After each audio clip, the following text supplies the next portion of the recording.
त्यानंतर बातमी आहे डेंजर झोन मधल्या जागांबाबतची। भाजपाने राज्यातल्या पहिल्या 20 मतदारसंघातल्या लोकसभा उमेदवारांची घोषणा केली असली तरी सुद्धा भाजप आणि महायुतीतले बरेच मतदारसंघ अद्यापही डेंजर झोनमध्ये आहेत। या मतदारसंघामध्ये कोण उमेदवार असणार आणि या जागा महायुतीमध्ये नेमक्या कोणाला सुटणार याबाबत प्रश्नचिन्ह आहे। भाजपच्या केंद्रीय निवडणूक समितीच्या बैठकीनंतर 2 दिवसांनी राज्यातल्या भाजपच्या 20 उमेदवारांची यादी जाहीर करण्यात आली। महायुतीशी चर्चा झाली नसल्याने पहिल्या यादीत महाराष्ट्रातल्या नावांचा समावेश नव्हता।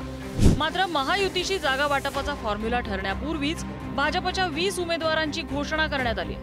2019च्या लोकसभा निवडणुकीत 25 जागा भाजपने लढवल्या होत्या, त्यात 23 ठिकाणी भाजपचे खासदार निवडून आले होते। महाराष्ट्राच्या यादीत गेल्या वेळी जिंकलेल्या 4 जागांचा समावेश करण्यात आलेला नाही। या जागा विद्यमान खासदारांसाठी डेंजर झोन असल्याचं मानण्यात येते। या 4 जागांमध्ये पहिला मतदारसंघ आहे उत्तर मध्य मुंबई, पूनम महाजन यांचा मतदारसंघ।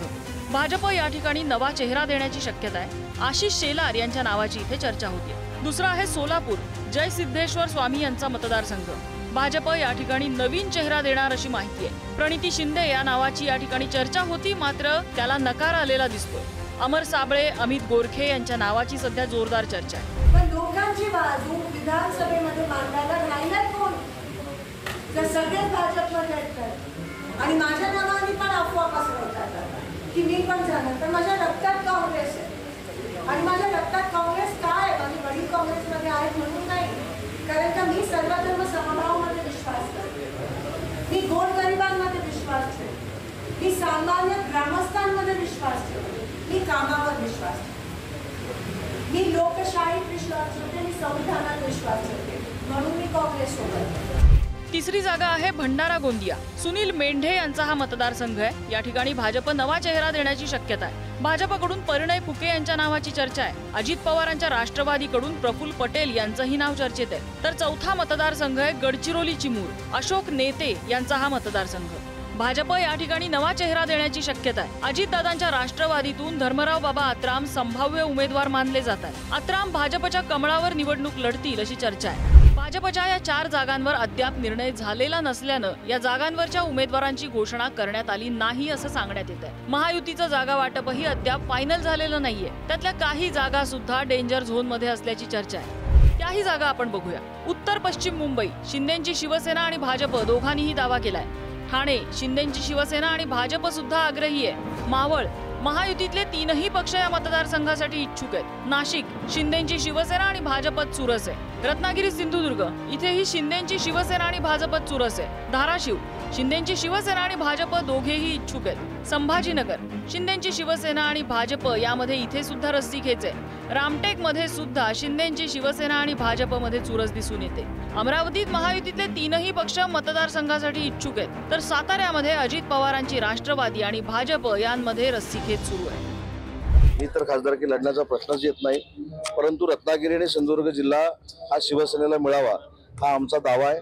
कारण त्या ठिकाणी शिवसेनेचा उमेदवार पूर्वी निवडून गेलेला होता आणि तो निवडून आल्यानंतर दुर्दैवाने ते आमच्या सोबत आले नाही, त्याच्यामुळे ती जागा शिवसेनेची आणि शिवसेनेला मिळाली। कल्याण आमचीच आहे, आमच्याकडे काय देत आहे, ठाणे पण आमचीच आहे।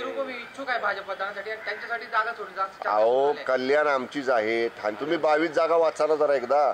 आम्ही गेल्या वेळी जे लढलो होतो ना 2019ला, त्या 22 जागेवर आम्ही ठाम आहे, त्यामुळे जी आमचीच आहे। नाही, भाजपाच्या एकाच जागेवर मित्रपक्ष लढणार आहे, ती म्हणजे बारामती। बाकी जागा तर आमच्याच त्या ठिकाणी आहे, सिटिंग आहे, त्यामुळं त्याचा प्रश्नच येत नाही।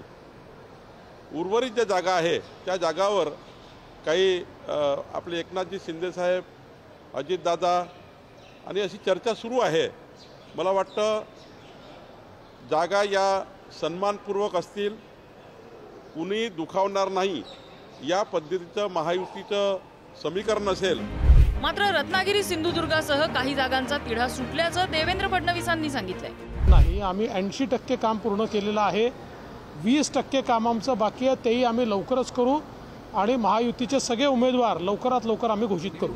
भाजप आणि महायुतीच्या अशा एकूण 14 जागा सध्या अनिर्णित आहेत। मुंबई आणि दिल्लीतल्या 2 बैठकांनंतरही महायुतीचा तिढा सुटलेला नाहीये। या 14 जागांचा तिढा दिल्लीत सुटल्यानंतरच महायुतीचं जागा वाटप पूर्ण होईल असं मानण्यात येतंय। दिल्लीत बैठक कधी होणार यावर याचं उत्तर अवलंबून असेल। ब्युरो रिपोर्ट, पुढारी न्यूज, नवी दिल्ली.